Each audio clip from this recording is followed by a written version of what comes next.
নমস্কার বন্ধুরা, আমি শিবানী। আশা করবো আপনারা সবাই ভালো আছেন এবং সুস্থ আছেন।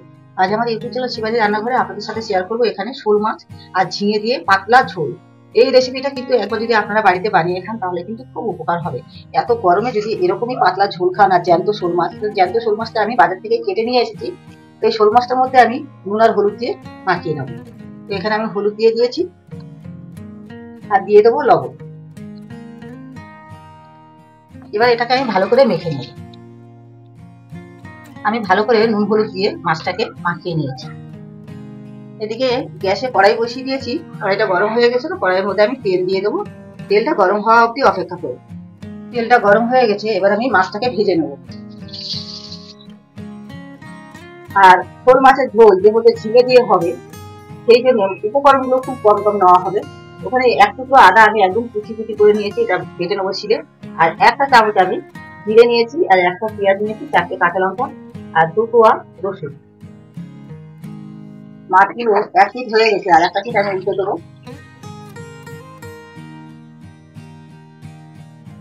মাছগুলো আমি উল্টে পাল্টে ভেজে নিয়েছি। আর মাছগুলো দেখেন আমি বেশি লাল করে ভাজিনি, কারণ এটা যেহেতু শোল মাছ এবং জ্যান্ত, সেই জন্য এই মাছটা বেশি কড়া করে ভাজার দরকার নেই, তাহলে ছিটে ছিটে লাগবে। আর যেহেতু এটা খুব এখন গরমের সময়, যত একটু কম ভেজে রান্না করবেন ততই কিন্তু খেতে স্বাদ হবে, শরীরও ভালো থাকবে, মন ভালো থাকবে। বাকি মাছগুলো একইভাবে ভেজে নিই। সমস্ত মাছগুলো আমি ভেজে নিয়েছি। যেটুকু তেল আছে এইটুকু তেলের মধ্যে আমি পুরো রেসিপিটা বানাবো। তো এখানে দিয়ে দিলাম সাদা জিরে, এখানে একটা পেঁয়াজ কুচিয়ে রেখেছিলাম, পেঁয়াজ কুচি এর উপরে দিয়ে দেবো। আলু দিয়ে আমি কেটে রেখেছিলাম, এখানে 2টো আলু কেটে রেখেছিলাম, সেই আলুটা আমি দিয়ে দিলাম। এই আলুটা ভাজার সময় একটু লবণ দিয়ে দেবো। নুনটা দিয়ে নেড়ে চেড়ে নেওয়ার পরে এবার আমি গ্যাসটা কম করে ঢেকে দিই।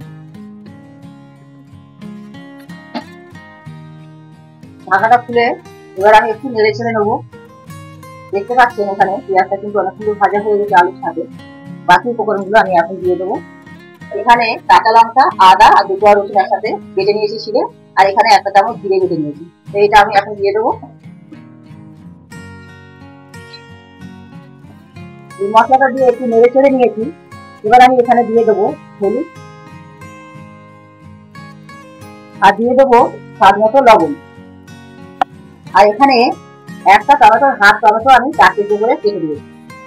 দেওয়ার পরে একটু নেড়ে চেড়ে নেবো।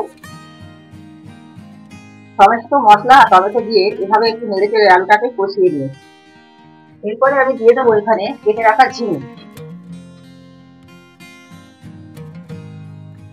ঝিঙেটা দিয়ে এভাবে একটু নেড়ে চেড়ে সমস্ত মশলা এবং আলুর সাথে মিশিয়ে নেবো। সমস্ত সবজিগুলো আমি মশলার সাথে একটু কষিয়ে নিয়েছি, আরো কষাতে হবে। তো এইখানে আমি যে মশলা বেটে রেখেছিলাম সেই তেলের দিয়ে জলটা একটু দিয়ে দিলাম। একটু জল দিয়ে কষাতে হবে, তা না হলে কিন্তু কষানোটা ভালো হবে না। এবার আমি ঢেকে দিই।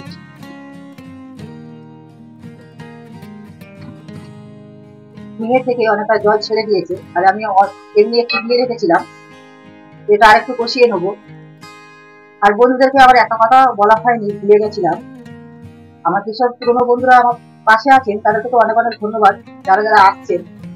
আর যেসব বন্ধুরা সাবস্ক্রাইব করে মতো চলে যাচ্ছেন, আমি বুঝতে পারছি না তাদেরকে কি করবো।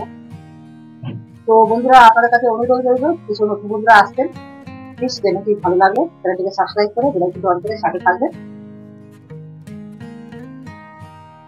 ঝিঙে এমনই জিনিস যে অনেকটাই জল ছেড়ে দিয়েছে, জল না দিলেই কিন্তু এটা রান্না হয়ে যাবে, কিন্তু যেহেতু এটা আমার পাতলা ঝোল হবে সেই জন্য এতে জল দিতেই হবে।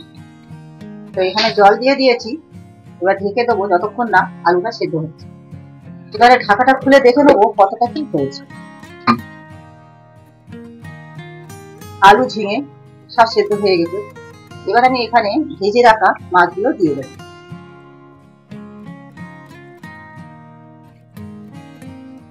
মাছগুলো দিয়ে এইভাবে ঝোলের মধ্যে চুবিয়ে দিয়ে তারপর আরো একবার ঢেকে দেবো।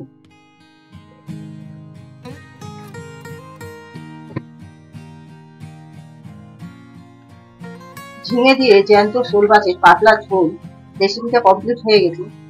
একটা পাত্রে আমি নামিয়ে নেবো।